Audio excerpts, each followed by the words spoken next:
All right, so much to say today. Big day, big day for news. Want to get into a couple of things. We'll talk about Israel, Iran, why the markets did what they did, what comes next for investors. A lot of confusion. I don't want to see any of you making hasty decisions. I'm going to make this decision, buy this, sell that, and change what otherwise could be a good plan because of near term geopolitical events. The thing you need to understand about geopolitical events is that the newest one always appears to be the worst one ever. This one is going to be different. Maybe one day that'll happen, but I don't think that happens today. We're going to roll a quick intro. I'll get into it and explain to you exactly what's happening and why it didn't really affect markets all that much today. Here we go.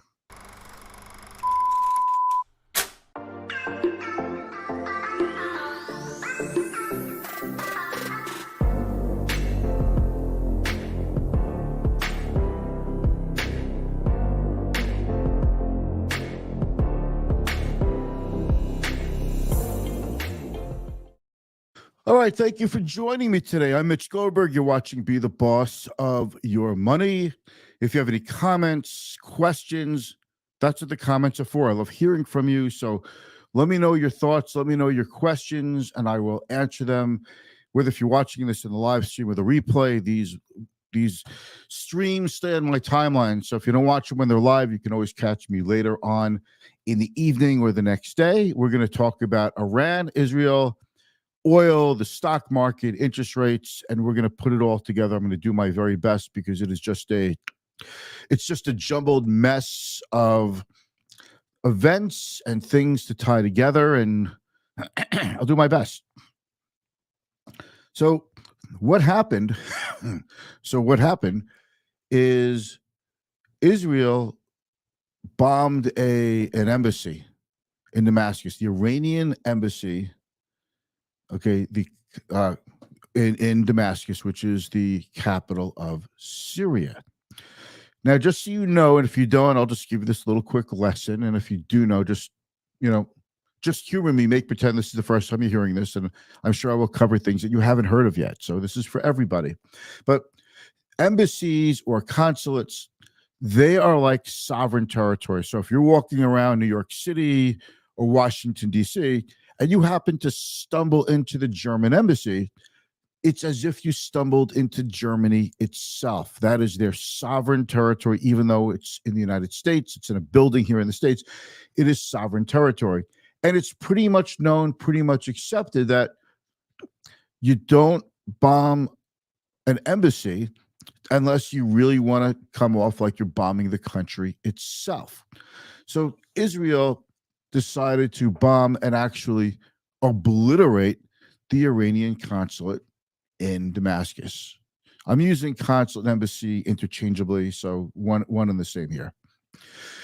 Why? Because Israel, we believe, got wind that Iranian generals and top military officials who had something to do, a hand in the planning of the October attack of Hamas against Israelis, murdering 1,400 Israeli citizens, women, children, just whoever they could get their hands on, and taking hostages. So when Israel got wind of that these people were at a certain location, altogether 7 of them, which was a target-rich attack for the Israelis, they went for it and they killed all 7 of them. Those are people that Iran probably did not want to lose. Top people higher up in the hierarchy of the Iranian military that works with Hezbollah and Hamas and Houthi and these sort of proxy armies that fight on behalf of Iran. So Iran said, you bombed our soil, whether if it's a consulate or not, it's like bombing us. We're going to get you back. So they launched 300 combination of ballistic missiles, rockets, and drones. And yet 99% or more, 99% of these airborne bombs were shot down. Only a few touched down in Israel. Nobody died. Unfortunately, one child was injured, which is, of course, one too many. But for an attack of the scale, the damage was pretty much nil. If anything, it's an embarrassment for the Iranians, in my opinion. Now, Iran telegraphed this very closely through the Swiss because you don't have direct diplomatic relations with Iran. But they said more or less what they're going to do, what they're going to use, practically, probably the exact flight path that these machines or bombs were going to take. And it kind of made it easy to limit the damage if the US, France, England, Israel used their defensive weapons, Iron Dome, Arrow 3. I'm into all this stuff, so very into it. So if I start getting technical on you, you'll know why. So that is what happened. The Biden administration wants to push Israel into not retaliating after that and saying, you scored a win. They tried to hit you back. They couldn't do much. Let's leave it alone. Okay, that's a diplomatic thing. That's a political thing. You can have your own opinion on it. We all do, and you're entitled to that, and that's not what this is about. What this is about is what comes next. Does Israel counterattack Iran? I mean, everything going on between Israel and Iran is a counterattack. It's because these attacks, whether clandestine or out in the open, have been going on for decades.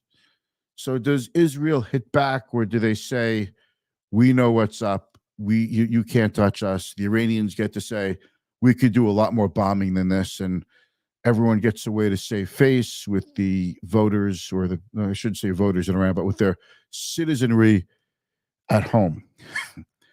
So that's that. So how does it affect you, your money, your markets? What I describe this as, typically geopolitical events wear off quickly. Markets move on anticipation of a geopolitical event. Case in point, we all knew that Russia was going to invade Ukraine. We had satellite images. It was a big deal. It was going to hurt the oil market, the wheat market, supply chains. It was going to be a disaster. The market went down leading up to it. After that, the market's been hitting new all-time highs as recently of about 2 weeks ago, in spite of an ongoing ground war in Europe, the first since World War II. So these things wear off. And I expect the same thing will happen here, because this is how geopolitical events go. Typically, you often get a rise on anticipation in gold and oil, the stocks of defense contractors, and then they often that wears off. Case in point, today, oil was actually down a little bit. It was down just a drop, but still on a day like today, with Iran being a major producer of oil, you would have expected the opposite to happen. But it traded up on anticipation of the strife that took place. What we don't want to see people do is make drastic changes to their portfolios. We want you to understand that 10, 20 years from now, we're not even going to be talking about this.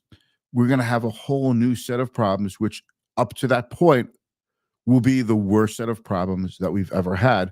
And the problems we have today will seem small. And that's the way problems have always been viewed.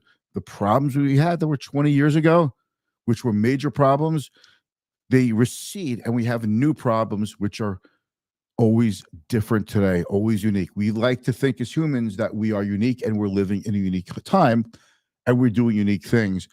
But humanity is humanity. Human nature never changes, and it's pretty consistent. Sorry to disappoint all my contemporaries. So that's what's taking place. I'm going to show you a quick view here and show you what took place as far as markets go. The Dow was up over 300 points early in the day, had a reversal, so a 600-point top-to-bottom reversal, which is in and of itself kind of significant because we've been seeing the Dow go down recently, all the major averages. By the way, you can't invest directly into an index, but you can invest into a security that tracks or mimics an index. So we've been seeing the markets weaken as of late after a blisteringly hot first quarter. led by technology, artificial intelligence, and really mostly led by the belief that the Federal Reserve was about to start cutting interest rates aggressively, and they were going to start very soon. But today the Dow went down after being up 248, NASDAQ down almost 300, which is pretty significant, almost 2% down day. S&P over 1%. Gold did not go up. Oil did not go up. Yields, which you would have expected to go up, actually, which you would have expected to go down, went up a little bit. And the VIX, though, the VIX is up a lot in the last couple of weeks. This was 12 or 13. It's almost 20. Keep in mind, remember that almost 20 I just said for the VIX.